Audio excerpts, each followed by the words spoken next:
Protestat e opozitës do të vijojnë. Ky është paralajmërimi i kryedemokratit Sali Berisha një ditë pas protestës së 24 janarit. Pa dyshim që do ketë protesta dhe vetëm protesta. Ne jemi në kilometrin e fundit. Këtu ne të gjithë potencialin tonë, ne mi mirënjohës pa fund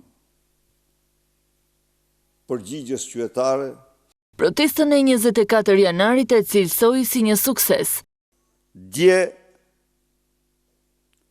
regjimi u trondit nga themelet. Sipas tij, kjo është një protestë që duhet i bashkojë qytetarët kundër vjedhjeve të kryera nga qeveria.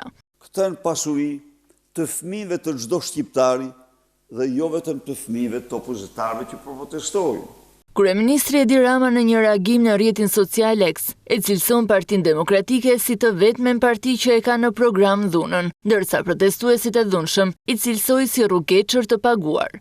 Deri dje ishin çeta e liderit shpirtëror, kurse tani më janë thjesht mercenarë të rekrutuar me lekë nga rrugaçët e lagjeve, që veshin maska apo fshehin fytyrën pas tabekeve për të mbaruar punë me hedhjen e molotovëve, pa u identifikuar nga kamerat.